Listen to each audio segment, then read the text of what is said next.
Hello and welcome to the Stress Mastery Podcast. I am your host, Peggy Romero.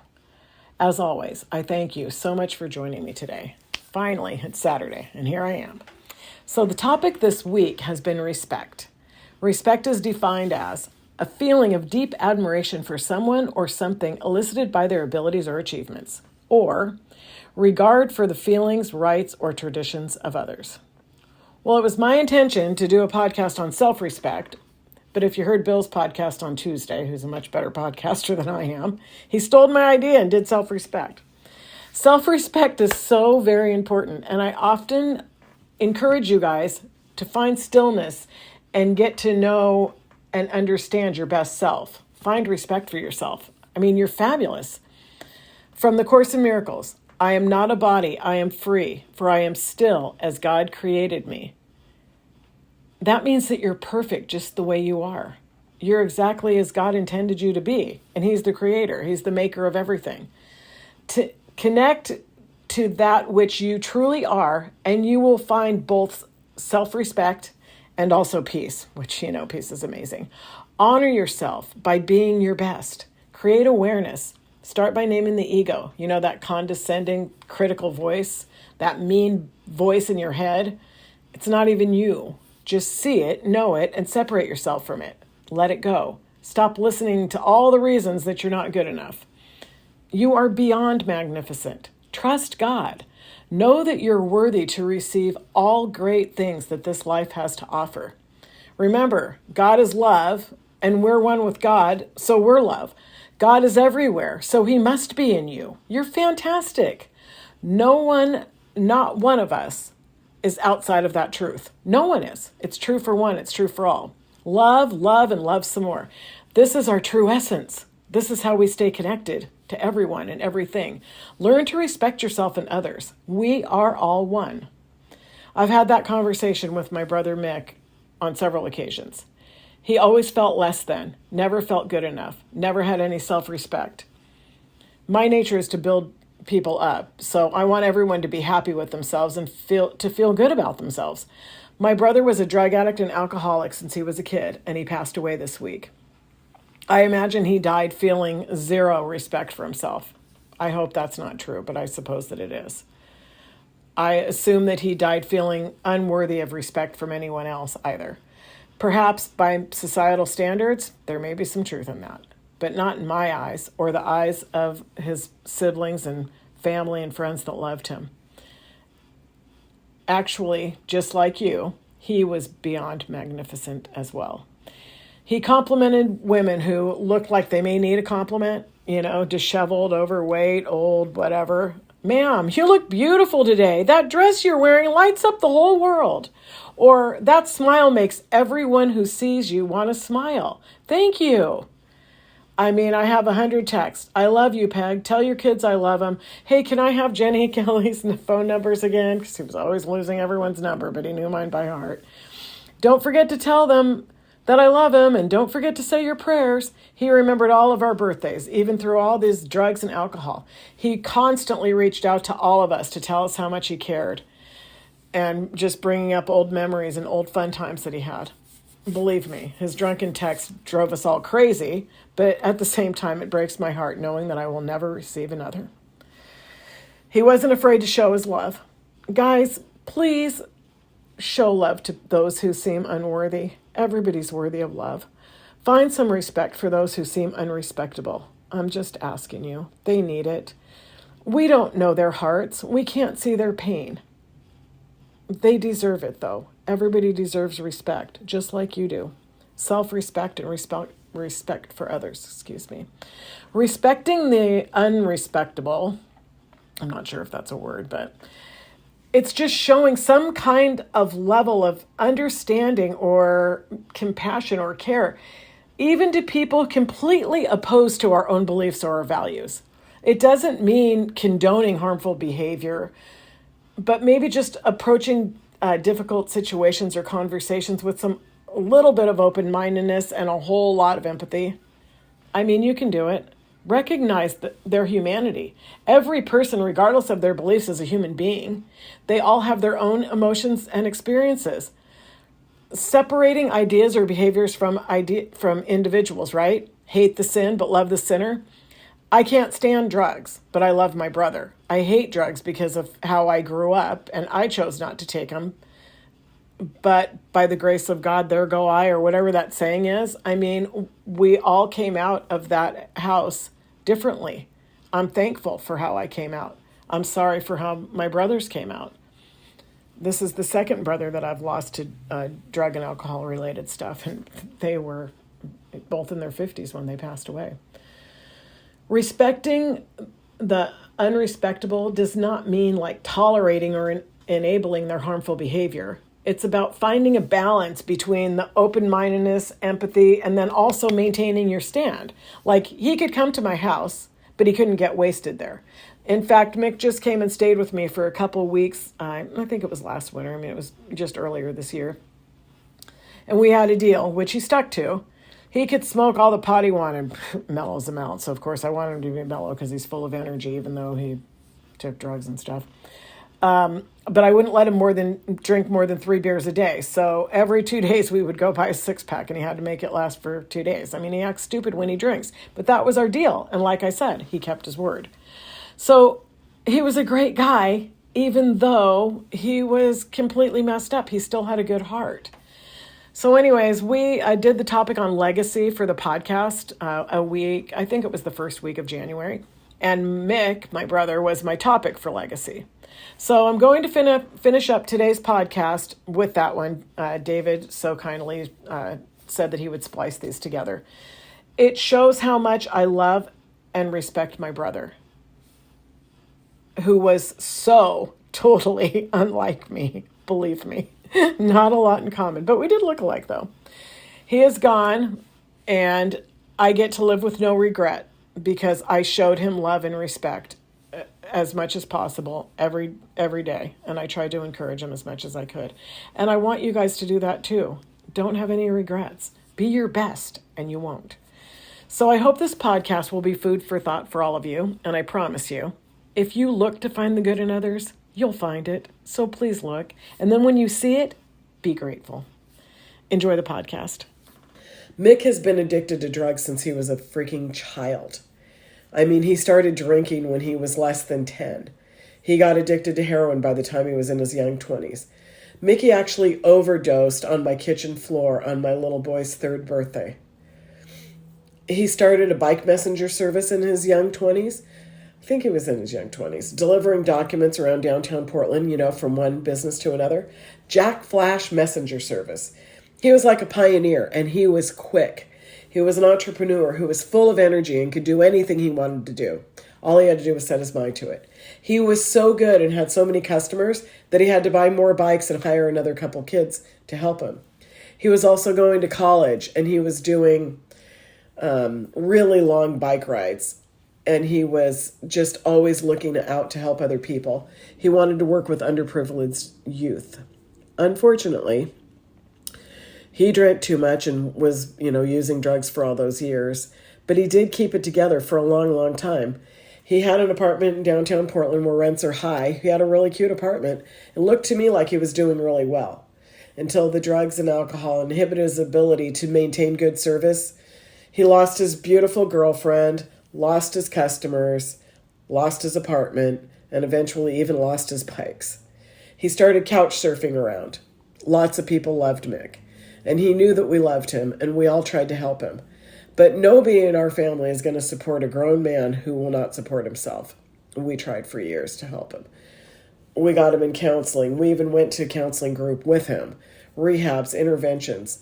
I let him live with me many times. So did my other siblings, with the stipulation that he'd get a job. It just never worked out.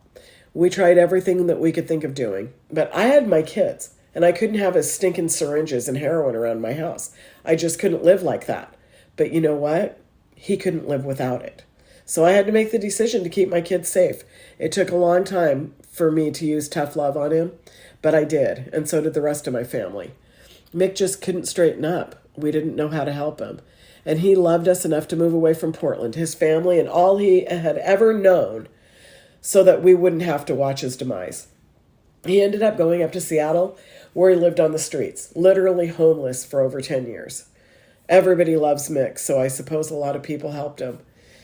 He doesn't have a job. He hasn't had a job since he lost Jack Flash. He does odd jobs for people. He's a good hard worker.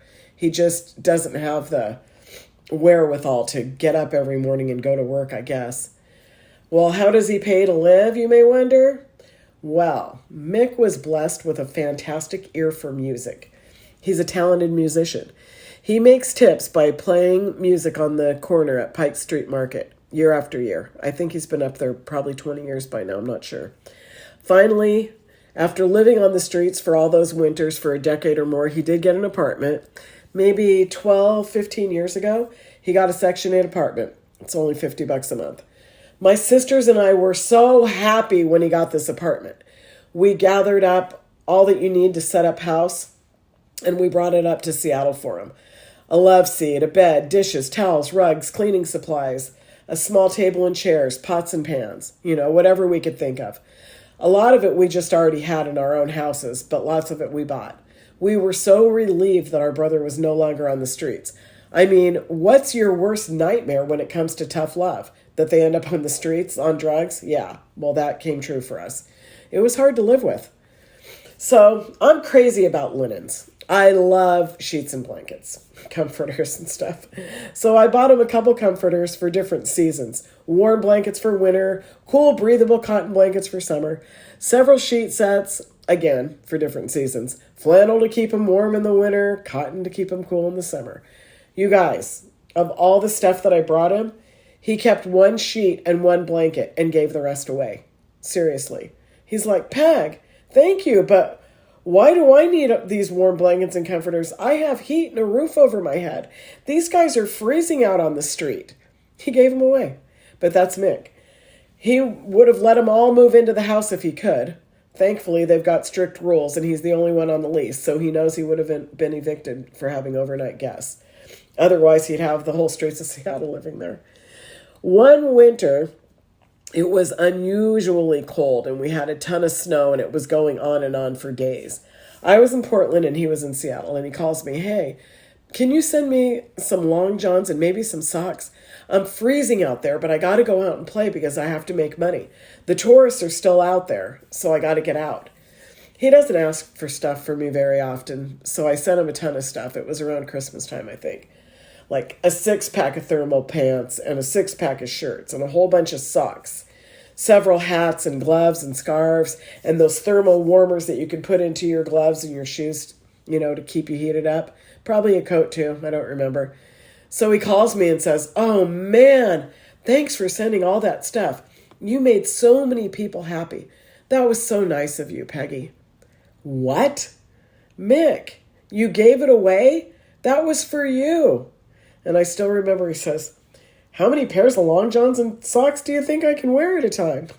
He's so funny. He thought that I sent it to share with everybody, but that's just Mick, not thinking about himself. So here's my drug addict brother who would never steal from a soul and will give you the shirt off his back. So back to legacy. This morning I'm thinking about writing the podcast. And I have this idea in my head from Marianne Williamson from her meditation the other day. And this isn't verbatim, but it's what I said a little bit ago. It is not what I have, it is not what I do, but who I am in my heart that determines the quality of my life. So legacy, what we leave behind, how our lives are imprinted on the souls of another. And I have some ideas, but nothing solid for the podcast. But here comes the blessing. Check my email this morning. I got an email from a stranger. His name's Sam. It was on my business site this morning. It was so beautiful in so many ways that I had to absorb it for a minute. I needed to take it all in because I was kind of overwhelmed. So instead of starting on the podcast, I just went for my walk and went to the gym, and I was listening, to my Stress Mastery podcast and realizing how this email ties in so well to this week's topic of legacy. It's not what I have. It is not what I do, but who I am that determines the quality of my life. I'll leave this anonymous for the sender's privacy. I'm just going to call him Sam. So I'm going to send him a link to this podcast so he can listen to it if he wants to, because his kindness is so beautiful. It just made my day. So I'm going to read it to you now. Hello, I'm just writing to tell you my son and I met your brother, Mick, at Pike Street Market last week. We are from New York City area and we were in Seattle visiting family. My son Jake is 9. He is an aspiring musician and artist and loves all the bands and styles that came from there. He was already in heaven exploring the market and the vibe that afternoon, but what really sealed it for him was meeting your brother. Mick saw his hair and knew he was a rocker. He was so kind and enthusiastic to me and my son and let him play the guitar and even showed him some new chords.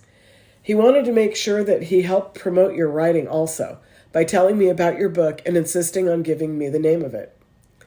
Jake confided in me as we were leaving that he felt like he met a great musician that day, and he said that he would consider Mick as one of his influences from now on. Standing in that famous spot, playing the guitar is something he will remember for a long time. It's rare in this messy world that you meet a genuine, kind soul. He made a direct positive impact on a young person in just a few minutes, and I am thankful. We tipped him, but I don't feel it was enough in hindsight. Is there any way I could send him a care package? Maybe some guitar stuff? Anyways, if not, please thank him for making my son so happy. Sam. Sam and Jake, total strangers, saw my brother's heart. You know how many people would have and do every day, I'm sure, whisk their children away from this long-haired, hippie-looking sea urchin dude standing playing music on the corner? I'm so glad that Jake and Sam didn't do that because they would have missed the blessing. He would have missed the whole experience. That little boy was playing the guitar, if you can picture it, right across from that famous corner where they always show on movies and TV shows at Pike Street Market in Seattle downtown where they throw the fish. Well, that's where Mick's corner is. That's where he hangs out. So now that young boy has this memory that will last a lifetime. I find it remarkable that Mick, out at Christmas time, playing his guitar to make money, took his time to be kind to this boy. Remember, if he's not playing, nobody's tipping him. But he shared what he had with a stranger, and all he's got is time and musical talent. But that's my brother. Yeah, outwardly, you see a drug addict and alcoholic, a loser without a job, getting subsidized rent, playing music on the street corner. But he's so much more than that. He made a child feel special. He shared everything he had. He seeks out to help people. He does it all the time. On the inside, he's beautiful. A God-loving man who will and has literally given the shirt off his back probably 100 times. If he had a half a sandwich to last him for the rest of the day and you met him and told him you were hungry, he'd split it with you. I kid you not. You guys, that's what my brother does. That's who he is. He loves, he cares, and he shares. Do you also notice in this moment that he had with these guys that my brother's promoting me, trying to get the guy to buy my book? I'll bet Mick does that every chance he gets. He's had me send him my book so he can give it to girls that he meets that have low self-esteem. And he tells them, my sister used to be just like you, but she's not anymore. Read her book. It will help you. She'll help you. He sees people's hearts. He has nothing and is always willing to share the little he has with anyone, everyone. So as far as legacy in many ways, I wish I could be more like Mick. If your legacy is what people are saying about you now, then he's got a great legacy. Besides Sam reaching out to me and telling me how he impacted Jake, I guarantee you, Mick has positively affected the hearts of many others just by being himself. I will be forever grateful for this email. Thank you for taking your time for sharing the blessings with me, sir. I appreciate you, Sam. Yes, according to societal norms, Mick is still a mess. But here's some good news. In his late 50s, he quit taking heroin, like 4 years ago. He just quit one day. He said it was a miracle that came from God. God just blessed him and took it away. Unfortunately, he still does drink way too much. But that was a miracle. He knows it. And realized that he's here for a reason, and God has spared his life so many times. And he did tell me that he's cut down on his drinking. I'm not sure what that means, but I'm happy to hear it. All things are possible, you guys. My brother just woke up one day after decades and put the needle down. He's done. I still have such great hope for him. We are all here for a purpose. And if we can connect to that purpose and share what we have, the ripple effect will go on and on and on in a good way. I found another meaning for legacy. The definition of legacy, something that is passed on. But legacy can take many forms. A legacy can be one's faith, ethics, and core values. A legacy can be monetary or your assets. A legacy can come from one's character, reputation, and the life you lead, setting an example for others and to help guide their futures. What legacy will you leave? What will you do with the gifts God gave you? I thank you so much for joining me today. It really does mean a lot to me. And I know, and I want to let you guys know that Sam also sent me a couple pictures of my brother with his son, and I asked permission to put them on my website, and he granted me that permission. So they are at PeggyRomero.com. I love to look at them. They're heartwarming, and maybe they'll inspire you to share your gifts with others. You never know the impact that your kindness is going to have on somebody else. Imagine leaving a legacy of kindness and grace. So that's it for today's show. Remember, our mission here is to create a shift in the planet, and you can join us on the mission by simply like, share, and subscribe. The links are right below the show notes. As always, until next time, stay inspired.